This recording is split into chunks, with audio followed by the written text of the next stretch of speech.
আজকে বাড়িতে নারায়ণ পুজোর মধ্যে বিশাল সাপ নিয়ে ঘটে গেল এক বিরাট কাণ্ড। কী কাণ্ড দেখতে হলে তোমাদের পুরো ভিডিওটার সাথে থাকতে হবে। তো হ্যালো বন্ধুরা, কেমন আছো তোমরা সবাই? আশা করি তোমরা অনেক অনেক ভালো আছো, আমিও ভালো আছি। তো আজকে দেখো আমাদের বাড়িতে হচ্ছে নারায়ণ পুজো, তার জন্যই ঠাকুরমশাই এসে গেছে। মা আর ঠাকুরমশাই মিলে সব গোছগাছ করছিল। তারপরে দেখো এখানে পুজো শুরু হয়ে গেছে, ঠাকুরমশাই পুজোয় বসে গেছেন। আর তারপরে ওইদিকে পুজো হতে হতে ঘটেছিল এক বিশাল কাণ্ড। কী কাণ্ড চলো তোমাদেরকে দেখাচ্ছি। দেখো এখানে আরতিও হচ্ছিল আর যজ্ঞও করা হয়েছিল। তার মাঝখানে বাবা ওইদিকে বেলপাতা তুলতে গিয়ে দেখে ওই দেখো সাপটা, দেখো এই আমাদের সামনে বাগানে এরকম নেটের মধ্যে সাপটা, বিশাল এই সাপটা আটকে গেছে। পুরো মানে বডিটা পুরো আটকে গেছে আর বেরানোর জন্য ছটপট করছে। পিঠটা মানে কেটে কেটে গেছে, মানে বেরোতে আর কিছুতেই পাচ্ছে না। মানে ছটপট করছে বেরোনোর জন্য, কিন্তু বেরোতে পারছে না, কেমন করছে।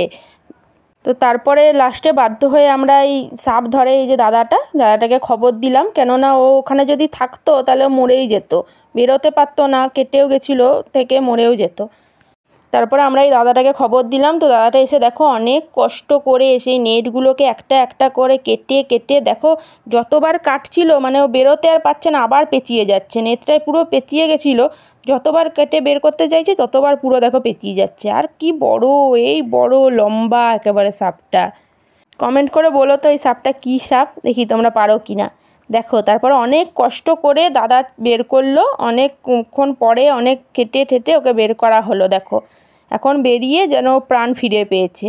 এত কষ্ট পাচ্ছিল ওইখানে, ওই জন্য আমরা বাধ্য হয়ে দাদাকে খবর দিলাম যাতে বের করে, আমরা তো আর বের করতে পারবো না। আর দেখো যতবার ওকে ছেড়ে দিচ্ছে আমাদের ঘরের দিকেই ঢুকে যাচ্ছিলো।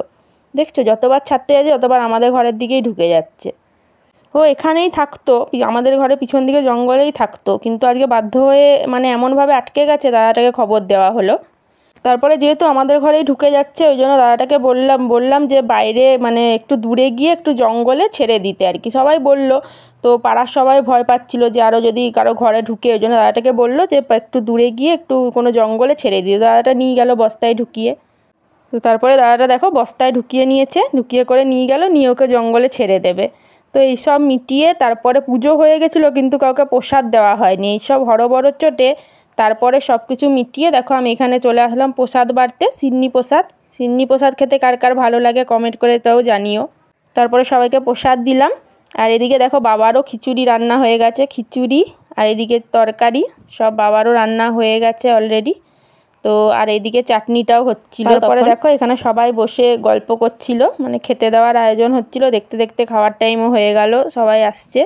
তো তারপরে দেখো সবাই এখানে খেতে বসে গেছে। আর সবার লাস্টে কে খেতে বসেছে জানো? সব থেকে আমাদের বড়, দেখো আমাদের সব থেকে বড় আর স্পেশাল গেস্ট খাচ্ছে, একা একা কি সুন্দর খাচ্ছে। তো এই ছিল ভিডিওটা, দেখা হবে পরের ভিডিওতে, ততক্ষণের জন্য